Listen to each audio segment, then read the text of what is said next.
So let's go over some of these same basic techniques on the lower leg. So we're only going to uncover the part of her that we're working on, tucking it in at the knee, rolling, tucking it under, okay? Spreading my cream around with some effleurage. Maybe I've done a little bit of rocking. Getting her leg used to my touch, waking up her muscles again. So here we have some thumb kneading. Do you see those circular motions I'm making with my thumbs? Just like this. My pressure is very light. I know that my thumbs don't stand a chance against the strong muscles in the lower leg. So it's light, or I'm going to change my tool. We'll explore that a little bit later and obviously in class. So now I'm changing it up again with fingertip kneading, just like this. Okay, stronger tool, palmar kneading, just like that. Okay, sometimes I support the medial aspect of the lower leg and then I do palmar kneading laterally, just like this. Good. I can even do it with my knuckles. Now I have quite a loose fist of a knuckle. My hand isn't in this really clenched, hard tool. It's very soft, so it forms into her leg nicely, just like that. Okay. Now I wouldn't normally work so crossbody, but for the purposes of this video, here is some open C's. So again, my fingers and thumbs are working together. I'm pulling up on her leg tissue and I'm pulling it up, just kind of like that, okay? Just like this, okay? So specifically, here's some picking up, okay? Now I have the same thing, I'm doing a little bit of ringing. I really like this technique as we go down into the Achilles tendon, okay? Just like that.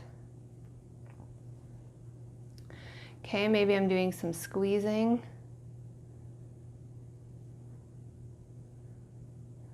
Good. So this will be a little bit hard to show you. With a lower leg, we don't have too much extra skin, but here is some skin rolling, okay? Do you see how my thumbs are sort of pushing from the back and my front fingers are kind of picking that skin up, okay, as we roll across. And this could be pretty intense. Some people really love it. Others really, really hate it, okay? Now I'm just going to flush that out, coming back to the proper side of the table for me, using some effleurage to flush this out. Good. Now I'm going to show you some compressions. So I like to support the lower leg in my hand. My top hand is then pressing down with compressions. Palmar compressions. Notice how I'm moving with my hand so that my joints are stacked properly and I'm nice and strong, okay? Maybe I want to change up, do compressions with a loose fist, just like so. Okay, so again, palm compression.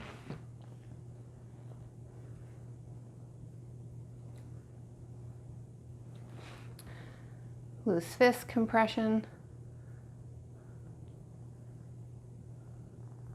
Good. I could even do some compressions with my thumbs. Of course, my thumbs are stacked, so they're nice and strong. This is very unlikely that I would use this on the lower leg again, just because my thumbs are so weak compared to how strong these muscles are. Okay. So let's go into a little bit of stripping. Same rules apply. The chances that I'm going to thumb strip somebody's lower leg is pretty much zero, okay? But for the purposes of just showing you, I'm going to stack my thumbs and I'm going to slowly track up the lower leg just like this. So my pressure is not overly deep here, just because, again, my thumbs are not the right tool, okay? So what would be the right tool is maybe a more firm version of a loose fist. And for this, I might even grab a hold of my opposite thumb, make sure my joints are stacked properly here, and very well supported, slowly go up the lower leg, just like this. So that version, just so you can see without my thumb there. Okay. I like to have my hand in my other hand. You see how I'm gripping her lower leg, and this just offers my top hand support. So I'm not going to accidentally fall off in either direction. I'm going to stay nice and strong, just like this. Okay, so that's tracking or stripping with knuckles on the lower leg. Now, most realistically, I would probably use my elbow, but sort of my forearm and my elbow, okay? So I'm going to, again, support her lower leg. My arm's gonna sink in, and with about medium pressure, I'm slowly tracking up the lower leg, moving in the muscle fiber direction.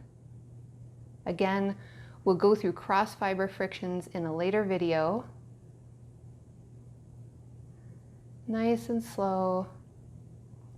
This is the kind of thing that you can really, you know, feel that paint drying on the walls type of slow. So patience is key, but it really is helpful for learning tissue response. Okay. Here I am doing some flushing. So again, I'll go cross body just to show you in this video. Let's go through a little bit of tapotement here. So we have some cupping. Okay, I have that very cupped hand making that noise. Here I have some hacking, loose fingers. I could have hacking, strong fingers, but why? Loose fingers are just better. Okay, here's some pounding with a loose fist, pounding with a firmer fist, but I kind of like this loose fist because it's doing the job well. Some cupping, good, and some flushing out.